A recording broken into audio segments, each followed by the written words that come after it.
حضور فرماتے ہیں کہ میں نے تمہیں قرآن دیا، جینے کا سلیقہ دیا، شریعت دیا، کتاب دی، دنیا میں عظیم جینے کا طریقہ دیا، قانون دیا، سوسائٹی دیا، عزت دی، عظمت دی، رفعت دی، شان دی، بلندیت دی، حتی الامکان کہ جب قبر میں پہنچو گے وہاں پر روشنی میرے وجہ سے ہوگی، جب حشر کے میدان میں پہنچو گے چادر میری ہوگی، ٹھنڈک تمہیں پہنچے گی، میرے حوض کوثر سے تمہیں پانی پلایا جائے گا، پل صراط تم پار کرو گے، مدد میں کر دیا کروں گا، حتی الامکان کے ماں کے گود سے لے کر کے میں تمہیں جنت تک پہنچا دوں گا، اس کے بدلے میں مجھے کچھ نہیں چاہیے، صرف اہل بیت سے تم محبت کر لو۔ توجہ ہے حضرات، اہل بیت سے محبت کر لو۔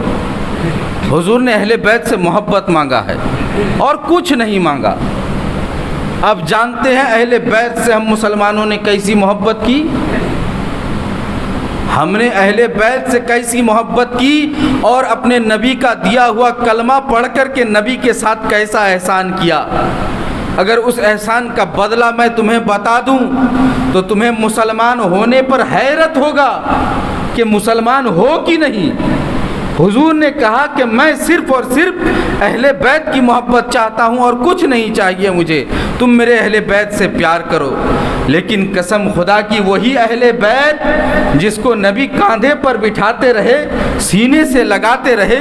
کبھی چومتے رہے، کبھی سونگتے رہے، اسی اہل بیت کو ہمارے امتیوں میں سے کچھ غداروں نے قتل کر دیا کربلا کے میدان میں، شہید کر دیا۔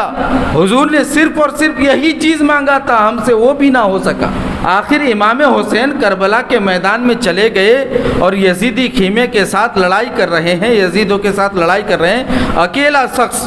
نبی کا نواسا لڑتا ہوا چلا جا رہا ہے۔ میں نے عالم تصور سے امام حسین سے پوچھا، اے میرے امام ذرا بتاؤ تو صحیح، آپ نبی کے نواسے ہیں،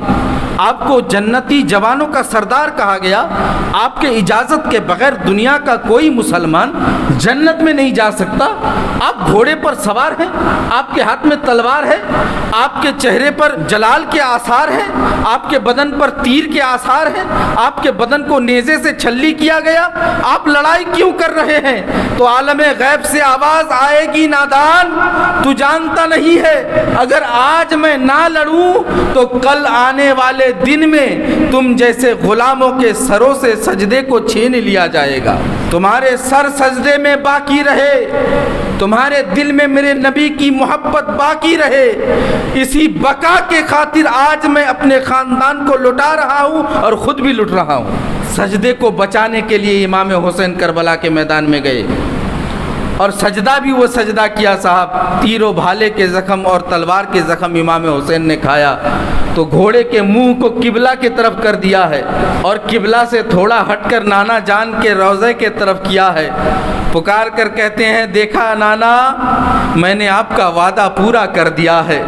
پھر گھوڑے کو قبلہ کے جانب کیا ہے، خانہ کعبہ کی طرف کیا ہے، اور اسی حالت میں گھوڑے سے نیچے آتے ہیں، سر کو نیچے کر دیتے ہیں، ادھر سے شمر دوڑ کر کے آیا ہے، امام حسین کو سجدے میں دیکھا، غنیمت سمجھا کہ اب تک تو ہم انہیں قابو میں نہیں لا پا رہے تھے، اب امام سجدے پہ چلے گئے ہیں، سجدے کی حالت میں انہیں قتل کر دیا جائے۔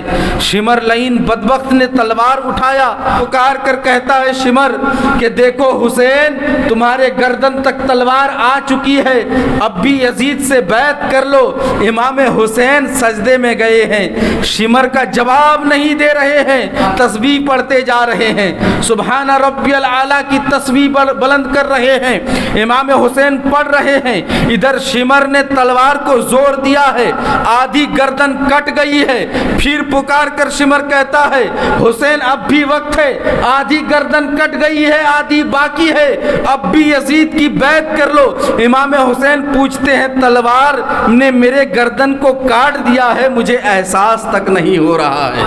اب آپ لوگ کہیں گے مولانا پاگل ہو گیا ہے، یہ کیسی بات ہے، کسی کی گردن کو کاٹا جائے، تھوڑا سا چمڑا بھی کٹے تو احساس ہونے لگتا ہے؟ میں کہتا ہوں احساس کیسے ہوگا، وہ علی کا خون ہے، وہ علی جب نماز میں کھڑے ہو جاتے تو بدن سے